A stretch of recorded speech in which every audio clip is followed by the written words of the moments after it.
Hey you guys, welcome back. It's your girl Micaiah, and today we're going to be talking about 5 steps to passing the real estate exam on the first try.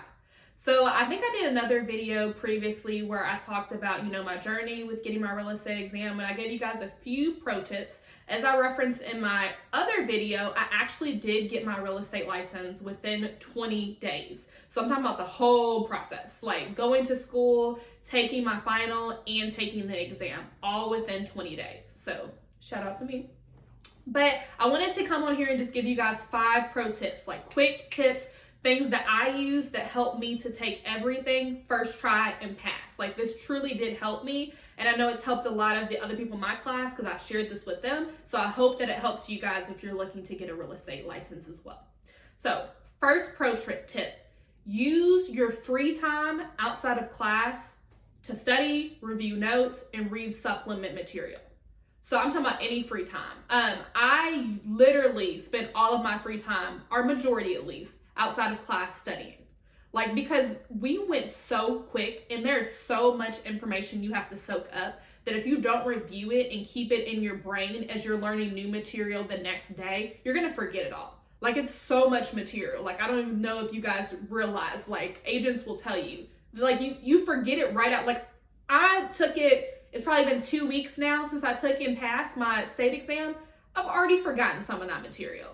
I had friends in the class that, had taken the class before, taken like a few days break or maybe a week break, and then try to take the exam and forgot everything. So definitely make sure that you're using your free time outside of class to study anything that you can. I'll tell you my schedule. I came home, it took about 30 minutes to get home after my class ended. I would come home, do my homework. Then I would read ahead for the chapters that we were gonna go over, the next day in class. I didn't have to read to understand, I just needed to have it in my head. So when our teacher reviewed it, I was like, okay, I kind of read that. That kind of makes sense now because I kind of already had it in my head. And then I would, review the class notes that we had that day before. So, definitely utilizing my time efficiently and effectively. I would also time myself when I did my quizzes. That's definitely a pro tip because you are going to be timed on your final exam. So if you can get a certain pace down, that is perfect. So that actually brings me into my second pro tip, which is time yourself.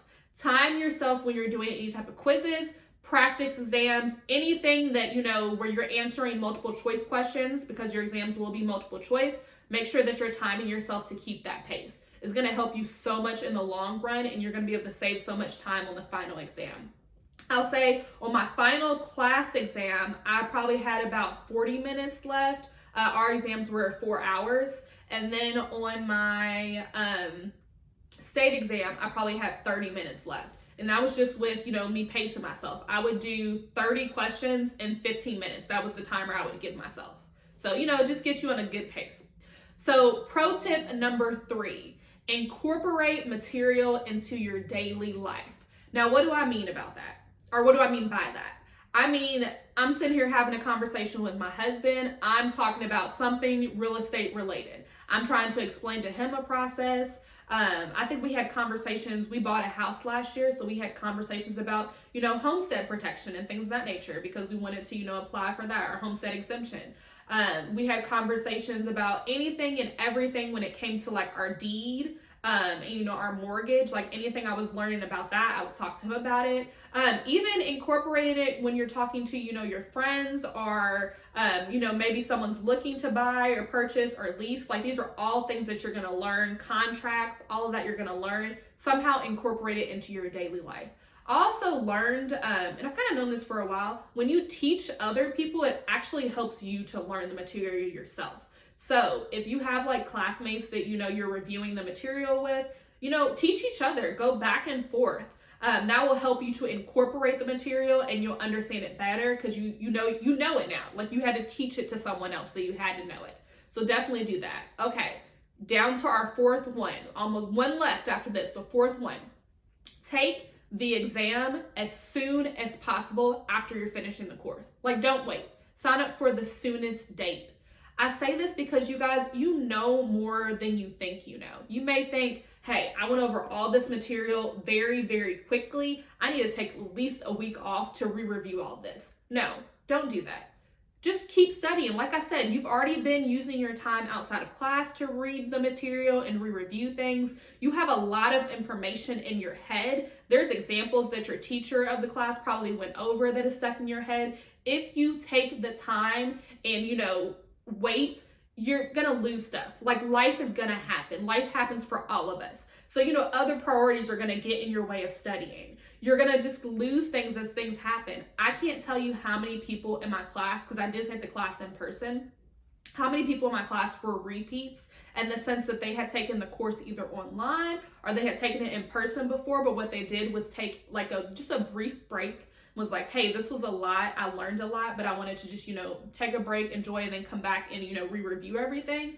And they weren't able to pass the exam. They had to retake the course. So definitely do not take a break. As soon as that, if you're taking that final before you take that state exam, make sure that, you sign up for the first available date. Same thing with taking the state exam. Make sure that you sign up for that first available date that you have. And then number 5, pro tip. Don't get in your head, you guys. Don't get in your head. Like, stay confident. When you're taking these exams, like I said, you know more than you think you know. Get out of your own way. Be confident. There's tons of people in the classes, like I said, that were repeaters. So they would be like, there's no way you're gonna, pass it on your first try. I heard so many stories of like people taking the exam like 9 times and not passing it. And like having to take it over and over and over. And you guys, that's money. Your girl wasn't trying to do that. I wasn't trying to spend more money than I had to spend, because if real estate and pursuing real estate can be very expensive. So don't get in your own way. Like, get out of your head, be confident in what you know. You already started this process, or you're thinking about starting the process, so you're already on the right track. So just, get out of your own way. Be confident in who you are and be confident that you're going to be able to achieve this. Because, honey, if I can do it, you guys can do it. So those are my 5 pro tips for ensuring or making sure that you pass the real estate exam on the first try. I hope this helped you guys. I just want to, congratulate you guys if you're thinking about this or if you're in the process. Congratulations in advance. I know you guys will get it, and I know you guys will be able to pursue this. If you have any other questions or if you have any comments, feel free to go on over to my Instagram. It's I'mJustMB. I would love to talk to you further about, your personal journey with, real estate school or pursuing real estate. I'm going to have a lot more other videos. As I referenced in the beginning, I actually did do a previous video on getting my real estate license in less than 21 days. So definitely check out that video too, because it just gives you a little bit more insight view on some of the things that I went through and some of the things I learned. So definitely check out that video, but this is obviously not the last video for us. Like I said, I'm currently looking at brokerages and I'm narrowing down my decision. So I will definitely have a ton of other videos, day in the life with a real estate agent, like all of that. But I'd love to share more information with you guys. So thanks for watching to the end of this video. To support, make sure that you subscribe, like, and share this video. And we hope to see you next time.